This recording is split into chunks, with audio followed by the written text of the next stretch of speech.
It's awkward to be the hitchhiker, to be on this side of a scary folktale. Let's not talk about how I got here. Not really important. What matters is that I've never looked more dishevelled, and I've never felt more awkward. Just a weird-looking dork sticking my thumb out on an empty road, sandwiched between two forests, pitch black. It's midnight, I think. I didn't have my watch on me, or my phone, or anything else that tells the time. My internal clock isn't great either. But let's say it's between 10:49 p.m. and 2 a.m. I think. Probably. Car goes past. Doesn't even think of stopping. I don't blame them. Look like a couple that were just coming back from a fun camping trip. They don't need my nonsense right now. I mean, I wouldn't stop for me. Would just be silly, really. I'll hold out hope. Maybe a van filled to capacity, save for one seat in the back, would stop for me. They could take a chance. After all, if I tried anything funny, I'd be vastly outnumbered. 20 minutes pass. No van. Actually, no cars at all. I guess people don't really use this road. Or it's late. And hitchhiking on a Wednesday night or a Thursday morning isn't really a wise move. Oh look, a car. They're slowing to stop. No, it doesn't look like they can take me. But they look apologetic? That's sweet. They're sort of mumbling sorry and shrugging. But that's fine. I'm just glad you looked at me, really. I'm pacing. I wish I had my cigarettes. I hate being in one place for too long. I hate being alone with my brain. I ruminate. I hear sounds coming from the forest, and they creep me out.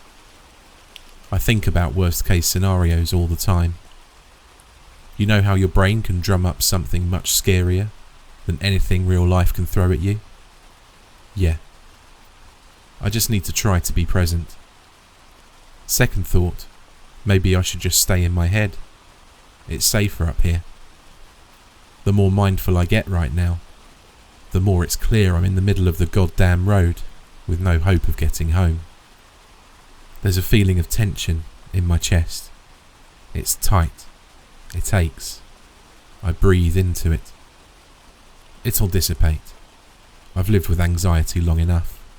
I have my tools. Yes, I did in fact notice the car in front of me on the road slowing to a stop. And no, I'm not going to get my hopes up. Damn. The driver looks professional. Like she actually has her life in order. Hun, don't do this. Statistically, this isn't a good move. The odds are not in your favour. She looks like she just straightened her hair. Like she's coming from some sort of tech conference. Business casual. You could put her in a brochure. Jesus, she looks my age. Don't do this. I could be a maniac. I can wait for the van. You look like you've had a rough night, she says. I keep my distance from her. Hey, look. Thanks for the kind gesture, but I'm actually kind of waiting for a car with more people in it. So it's less weird for everyone, I respond. She laughs.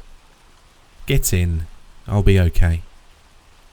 If I'm being honest, I'm praying for another car to come by. Nope. I get in.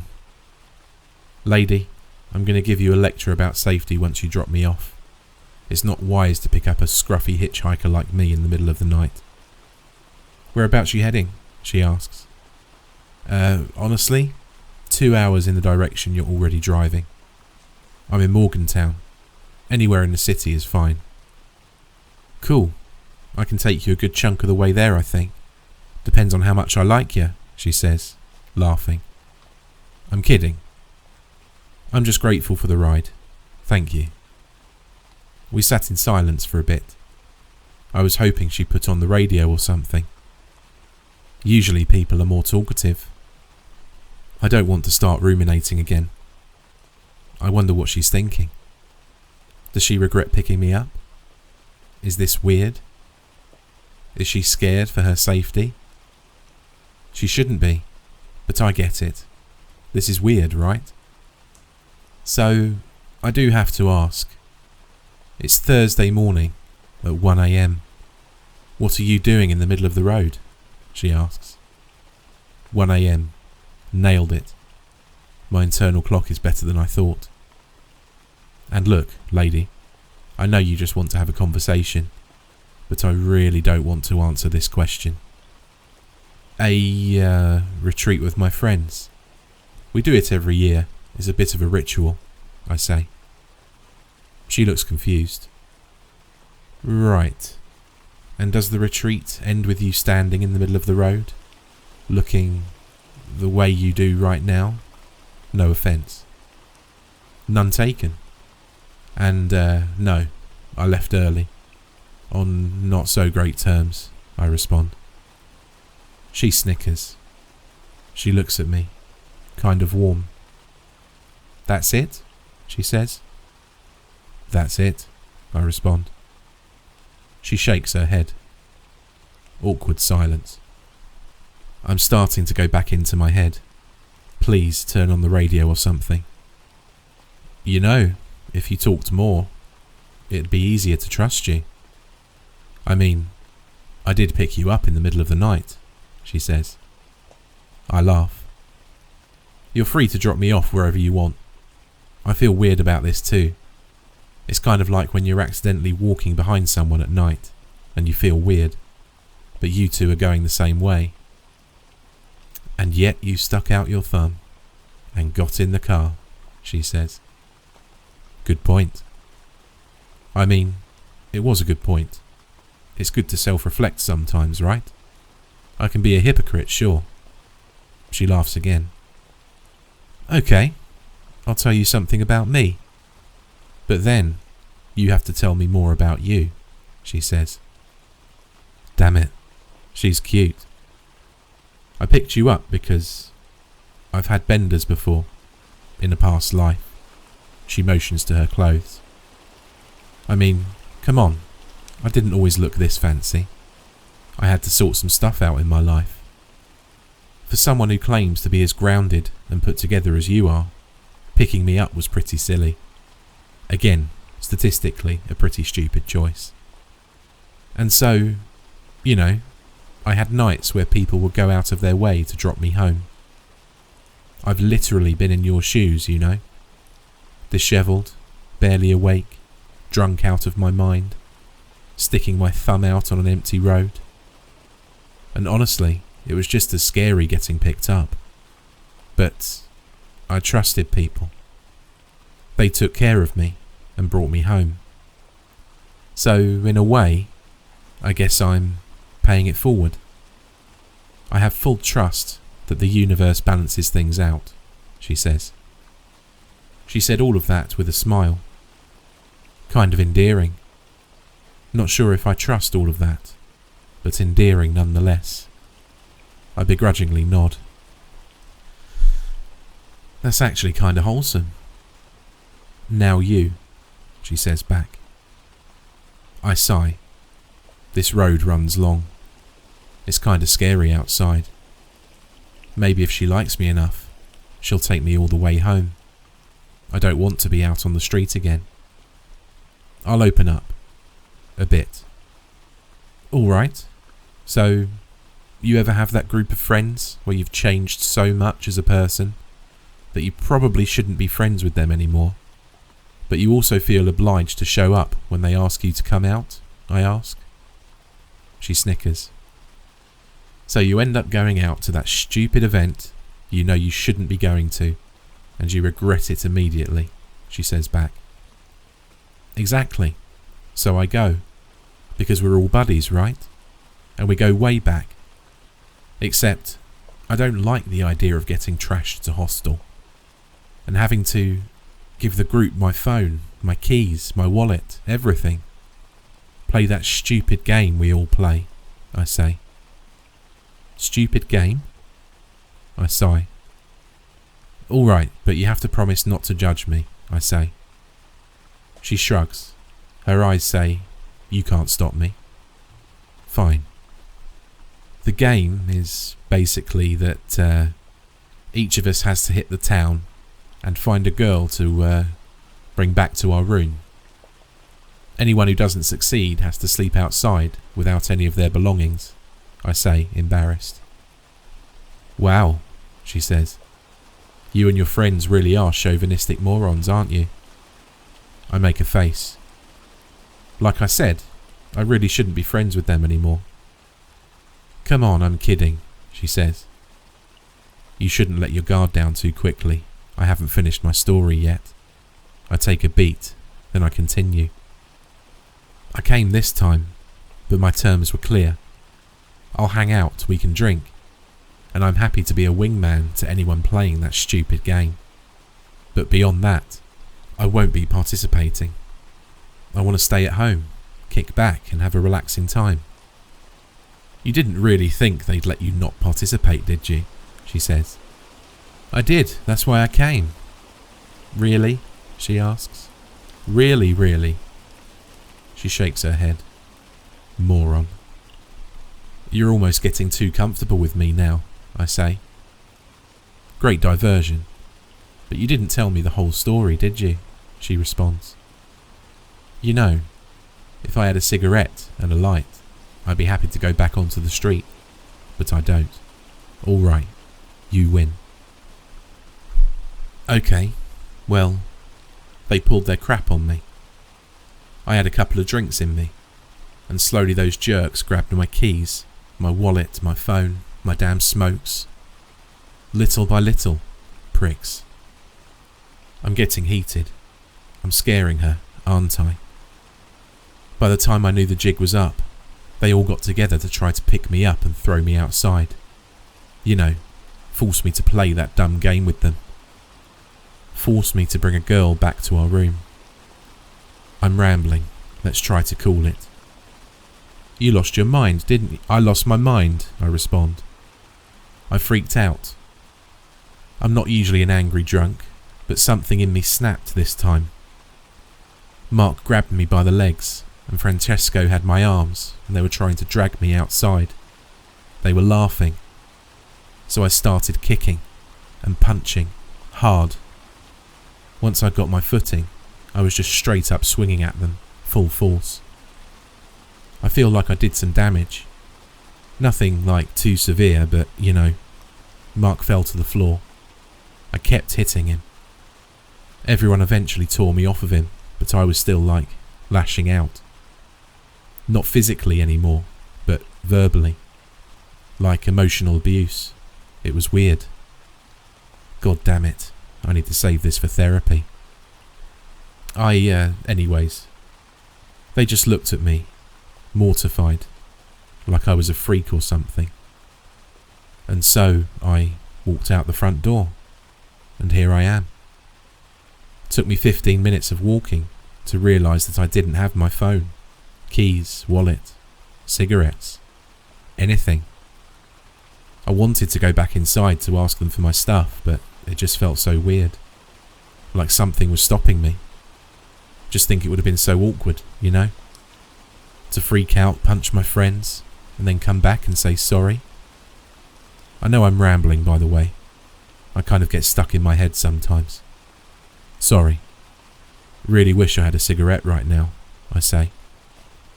Jesus, I can't even look at her. She's staring at me like I'm a goddamn moron. Keep your eyes on the road, please, man. Dude, you're a moron, she says. I know. What are you going to do about your stuff? She asks. I don't know.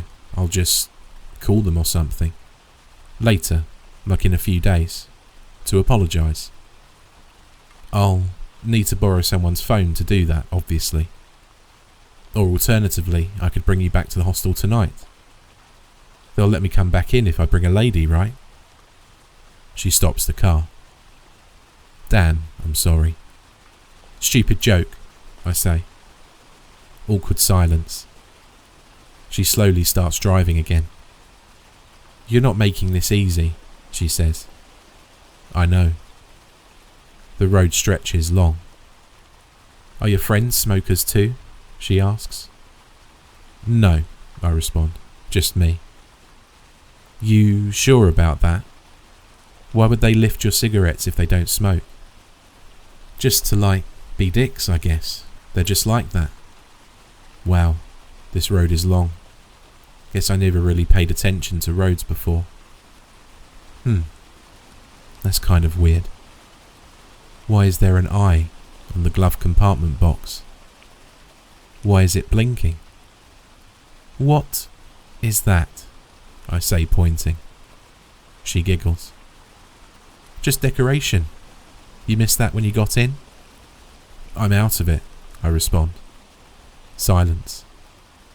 You think your friends will forgive you? She asks me. I shrug. I mean, who knows? We were already drifting apart anyway. Maybe it's for the best if they don't forgive me. Right. And how does Riley feel about this? She asks. I talked about Riley? When did I mention him? Riley? I ask. Yeah, she says back. Yeah, I don't really know how he feels about it. Probably the same as the other guys.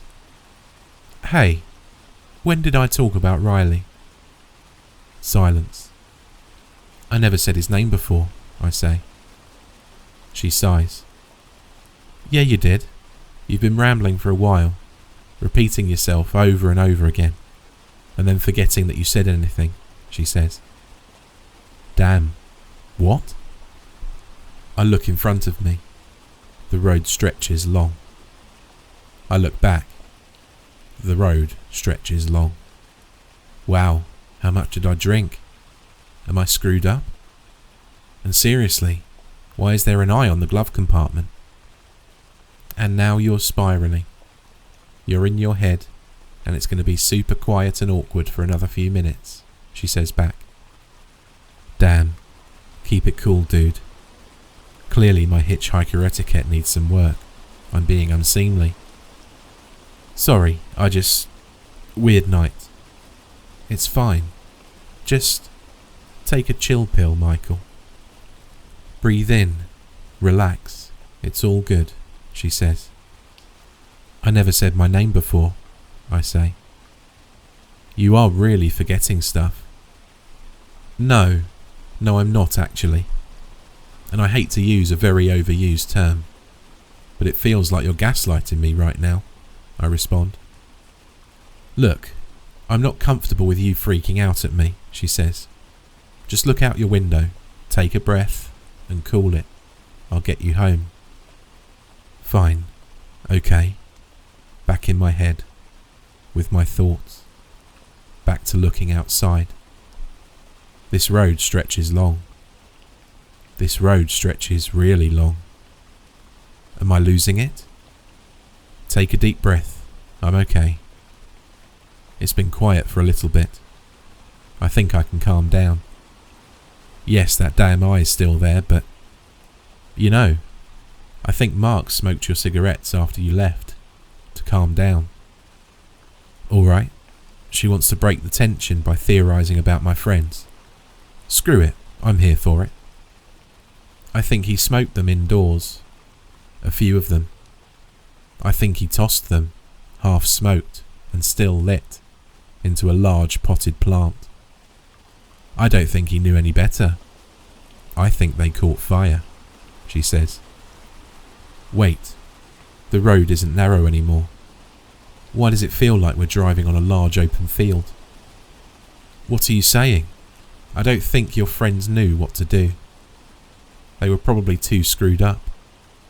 So the whole place was up in flames quickly. Really, really quickly. I think the fire got them. Eyes on the road. Stop looking at me while you're driving. Hey. She's smiling at me. Right at me. Deranged. I look away. I look in front of me. We're in the cosmos, but it's not inspiring. It looks like hell. Black holes all around us, empty space. What the hell's happening? I don't want to look at her, but I can see her in my peripheral vision. She's still smiling at me. I look over, just a little bit. Her smile and teeth are extending beyond her face. Her face is extending beyond her face. Her whole being is taking up more space.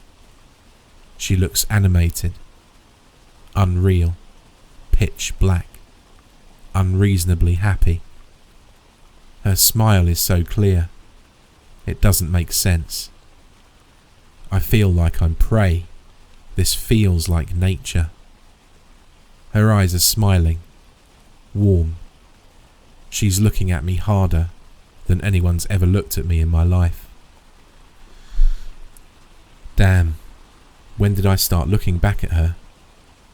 I don't want to be looked at. Don't look at me.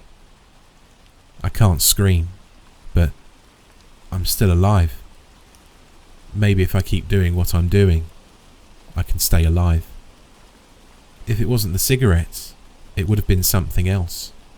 You shouldn't blame yourself, she says. Did she always sound like this? I turn away from her. My eyes are back on the road. Sorry, on the cosmos. The universe stretches long. They were all going to depart tonight, she says. She's not using her mouth to talk. You wouldn't want to see what's in my mouth, she says. Don't think. Don't think about this. Just look ahead. Eyes on the universe. Just don't move. Damn. Wait. Is that my house? Why is my house in the middle of the goddamn cosmos? Why is it here? I want to go home. Real home. I can feel your muscles twitching in your arms and legs. I can smell your intestines. I don't know what to do. I need to stop thinking. It'll pass. One way or another, this'll end. You never eat carrots. Lying is a casual sport for you. You're happier than you pretend to be, she says. She's in front of me. She's splattered on the windshield. I can feel her face on the headrest against the back of my head. She's speaking into me. You're trying not to think. Correct, man. I hope this godforsaken car crashes. No, you don't. You're hoping it'll all be okay. You're praying it'll all be okay. Stop thinking. Zen. Quiet. Breathe in and breathe out. She's still looking at me. Breathe in and breathe out. She's stretching into the cosmos. She's everywhere. In and out. It's okay. That's how anxiety is. It'll get worse before it gets better. Breathe in and out. She's in front of my face. She's even closer when I close my eyes. In and out. In and out. Breathe. Were you supposed to be there tonight too? She asks. Yes, I say in my head. Yes. And yet you weren't, she says. No. No, I wasn't. Do you deserve this exit? She asks. I don't know. It's coming up soon, she says. I know. I'll ask you again, she says. She pierces my hand and my shoulder. Did you change enough before tonight to deserve this exit? She asks. Please end this. No, I didn't.